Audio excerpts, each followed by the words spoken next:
2 hari berselang dan nyatanya tidak ada yang berubah sama sekali. Reza yang masih merasakan mual dan pusing, tidak selangkah pun keluar dari kamarnya sepulang dari bandara. Bahkan untuk ke toilet pun anak atau istrinya harus memapa dengan sangat pelan. Melisa yang berdiri di sisi suaminya dengan sangat sabar, memijit tangkuk Reza yang terus memuntahkan isi perutnya walau hanya cairan.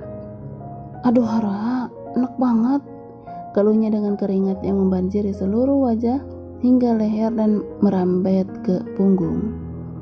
"Aku udah minta Bumi buat hubungi dokter. Mas Reza yang kuat ya." Mantan presiden itu hanya mengangguk pasrah. Pensiun dininya dari perusahaan karena rencana honeymoon dengan sang istri harus gagal karena kondisi tubuhnya yang mendadak drop. Reza memang sudah menyerahkan semua perusahaannya kepada ketiga anak-anaknya, si kembar dan juga Langit. Kini mereka sudah memiliki hak-haknya sendiri. Oleh karena itu fokusnya sekarang tentu hanya kepada Humairahnya, pendamping suka dan dukanya selama 25 tahun. "Aku sakit apa ya, Ra?" "Ya makanya nanti diperiksa lagi sama dokter," jawab Melisa sambil merapat tubuh tinggi anggal suaminya ke kasur. "Aku takut," lirih pria tampan itu saat sang istri menyelimutinya. "Enggak ada yang harus kamu takuti, semua baik-baik aja. Kamu hanya butuh istirahat yang cukup, Mas." "Tapi aku mau jalan-jalan, Ra," timpal Reza lagi. "Masih banyak waktu. Mas Reza kok kayak balita aja ribut jalan-jalan terus," cetus Melisa. "Aku mau bahagiain kamu. Aku mau kita cuma berdua. Karena selama ini kamu terlalu sibuk mengurusku dan anak-anak." Tok tok tok. Keduanya menoleh ke arah suara pintu yang terketuk secara bersamaan. "Mah, dokternya udah ada nih." "Iya, Kak, masuk aja," saut Melisa saat Bumi mengabarkan jika dokter keluarga Rahardian sudah datang. "Selamat siang, Tuan dan Nyonya," sapanya saat masuk dengan setengah. "Selamat siang juga, dokter." Melisa yang bangkit dari sisi suaminya membiarkan belahan jiwanya itu diperiksa. Bahkan semua anak dan menantunya kini sudah berkumpul di kamar saat Reza menceritakan apa yang dia rasakan beberapa hari ini kepada sang dokter. "Semua normal dan tidak ada yang harus dikhawatirkan. Tapi, apa Tuan masih memakai alat kontrasepsi?" tanya pria berjas putih itu. "Masih, Dok," jawab Reza semenjak tekanan darah tinggi sang istri mulai tidak normal dan sering kambuh. Memang Reza lah yang akhirnya memakai alat kontrasepsi, yaitu suntik KB pria. Di Indo sebenarnya belum ada. "Ini seperti gejala morning sickness," sambung dokter lagi yang langsung membuat semua orang yang berada di dalam kamar saling melempar pandangan. "Gak mungkin ada hamil," timpal Langit mengeratkan rangkulannya kepada Cahaya. "Apalagi aku, si anak bawang," cetus Bumi. Semua pasang mata beralih kepada Hujan, termasuk sang suami yang juga menoleh kepadanya. "Kamu periksa, mau?" tawar Melisa kepada menantunya itu. "Tapi gimana, Mah?" tanya Hujan yang kebingungan. "Ada tes pack di laci dekat kamar mandi, kamu bisa tes di sana," tita Melisa lagi yang dijawab anggukan kecil oleh Hujan. Air menatap punggung istrinya yang perlahan jauh dan akhirnya hilang di balik pintu. Rasa penasaran pun mulai menggelitik hatinya yang tidak pernah terbersih sedikit pun jika mungkin saja hasil kerja kerasnya membuahkan hasil. 5 menit berselang, akhirnya Hujan kembali dengan membawa benda kecil di tangannya. Suasana mendadak berubah mencekam dan hening. Tak ada yang bersuara kecuali jam dinding yang berdetak. "Bagaimana?" tanya dokter sambil menadahkan tangan di hadapan Hujan. Hasilnya, Hujan menelan salipannya sembari memberikan benda kecil yang dipegangnya itu. "Positif." "Hayu Jan, kabur." Air menarik tangan Hujan keluar dari kamar orang tuanya sebelum dia mendapat semburan dari gajah berserta pawang dan para cebong lainnya. "Tangkap, Kak!" titah Reza pada Bumi yang sebenarnya masih terkejut. "Hah? Iya, Pak?" Si sulung yang sudah berlari lebih dulu sempat bersembunyi di dekat lift karena dia tahu pasti akan dikejar oleh adik atau abangnya seperti yang sudah terjadi kepadanya. "Kenapa sih, Kak?" tanya Hujan saat tubuh langsingnya dirapatkan di tembok. "Diem, jangan bersuara," pinta air yang menghalangi Hujan sampai tubuh keduanya saling menempel. Gak usah ngumpet, pergi sana, cetus Bumi yang tiba-tiba sudah berdiri di dekat mereka dengan tangan melipati dada. Wakilin kakak buat dengerin papa ngomel ya, wahai adik kembar kesayangan, ucap Air sambil terkekeh. Tatapan datar dan santai Bumi malah membuat bulu halus hujan meremang seketika. Yuk, ajak Air lagi. Kemana? Jalan-jalan, lapar, butuh makan biar jadi tenaga nanti semangat nengokin bayi, jawabnya yang kembali merangkul hujan setelah Bumi lebih dulu pergi. Senyum tidak lepas dari wajah Air, tapi tidak dengan hujan. Gadis itu masih merasa tidak percaya dengan yang terjadi barusan. Aku hamil loh kak, gumam hujan saat keduanya sudah berada dalam mobil. Iya, hasil kerja kerasku 2 tahun, puasa udah 2 tahun, dan bonus beberapa bulan akhirnya jadi bayi, jawab Air yang menatap plakat sang istri yang menunduk. Kenapa? Bukannya kamu mau punya anak? Tanya Air sambil mengangkat wajah hujan. Iya, tapi masih belum percaya saja secepat ini. Air membawa tubuh hujan ke dalam dekapannya. Dia ciumi pucuk kepala sang istri berkali-kali untuk menenangkannya. Kalau kamu gak ngejaga, mungkin anak kita udah 2, ujarnya sambil tergelak jika mengingat ia harus pura-pura bodoh saat meminta haknya. Ih, masih nyindir aja, nyebelin, ketus hujan yang sering merasa malu sendiri, tapi dia melakukan itu tentu ada alasannya. Rezekinya baru dikasih sekarang, yang penting kalian sehat. Hujan hanya mengangguk dalam dekapan suaminya. Air menarik tangan hujan untuk sama-sama menyentuh perut yang masih rata, namun siapa sangka kini ada kehidupan baru di dalam sana. Jadi menantu kami hamil? Tanya Melisa. Wanita cantik yang kini masih shock itu selalu menyebut status hujan di depan semua orang. Dia ingin hujan merasa diakui dan dihargai dalam keluarga Rahardian tanpa hanya menyebutkan namanya saja. Iya nyonya, nona muda positif mengandung, jawab sang dokter sambil menunjukkan alat tes kehamilan yang tadi diberikan hujan.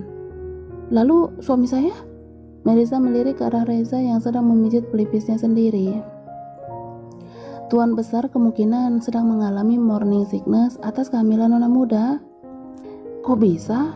Dulu saat saya hamil si kembar, memang suami saya mengalami sindrom atau kehamilan simpatik. Tapi ini kan, Melisa yang nampak bingung tidak lagi bisa berkata-kata. Sindrom atau kehamilan simpati memang sering terjadi pada pasangan suami istri dan itu lumrah. Tidak jarang juga bisa dirasakan antara ibu dan anak lainnya, tergantung pada siapa ikatan kuat itu terjalin, dan tidak ada masalah jika masih dirasakan oleh orang-orang terdekat, termasuk keluarga inti. Jelas dokter yang sebenarnya ingin tertawa karena keunikan keluarga Rahardian. Baiklah kalau begitu, saya sudah tuliskan resep untuk diminum Tuan Besar, meski hanya mengurangi rasa mual saja, karena morning sickness akan hilang di trimester kedua kehamilan. Dokter yang pamit pulang pun diantar oleh Langit, sedangkan Melisa dan Cahaya mendekat ke arah Reza. Sabar ya mas, ucap Melisa sambil menciumi kening suaminya. Dia ingat lagi betapa tersiksanya Reza saat dia hamil, dan setelah puluhan tahun kini Reza merasakannya lagi. Kenapa aku Rah? Mereka yang bikin loh, protes Reza yang kesal. Hujan hamil saat kita mau pergi. Kalau dia sendirian di sini, kalau ada apa-apa gimana? Calon cucumu mau minta kita jagain mamanya, Mas. Reza hanya membuang napas kasar. Jauh dalam relung hatinya, tentu dia bahagia dengan kabar kehamilan menantu kesayangannya.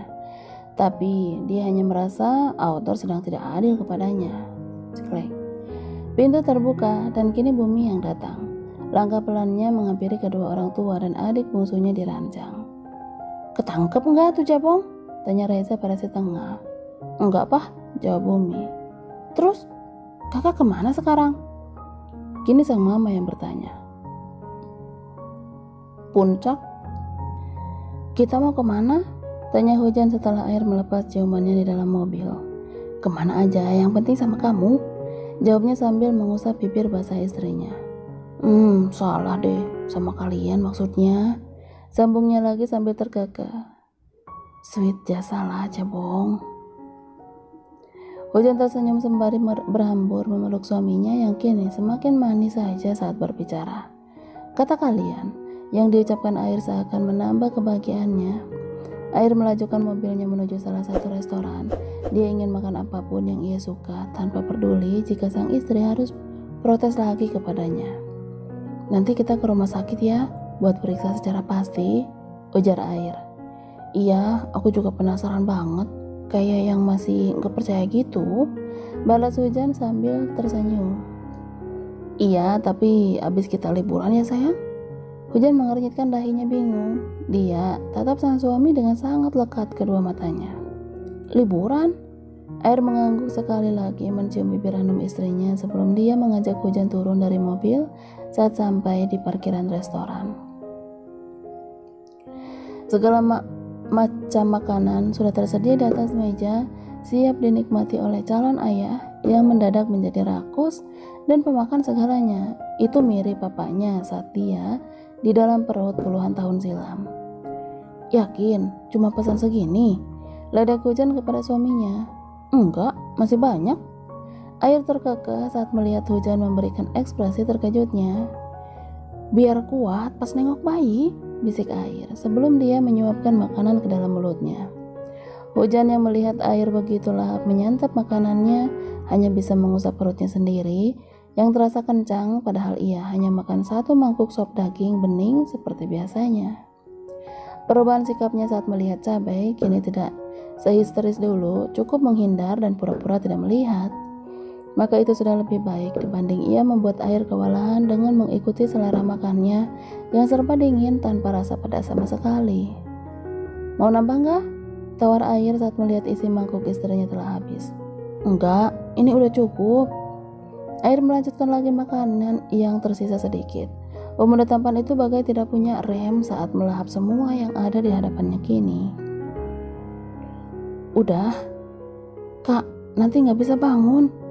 Bisa dong, apalagi kalau kamu yang bangunin.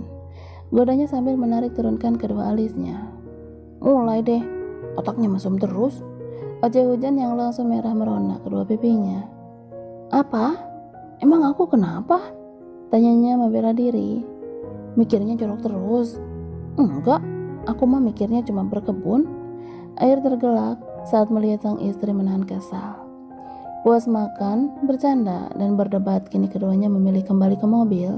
Hujan hanya menurut tanpa banyak bertanya kemana dia akan dibawa sang suami. Aku tidur ya kak, ucap Hujan saat mendapatkan posisi nyamannya. Ia kini merasa mudah lelah setiap habis melakukan apapun, meski itu hanya menghabiskan makanan.